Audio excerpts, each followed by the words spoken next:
This is just a little test video to show you now that I've got all the gears in place. Everything meshes up just right. Running nice and smooth.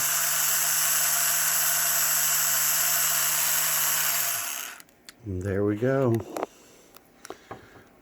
So as you can see, I have my spacer in there I was showing you. Got my motor mounted in there. Got the gearbox mounted on here. And I'm gluing this piece to the back of the motor right now. And then the bell housing will go on the back of this. Thank you for watching.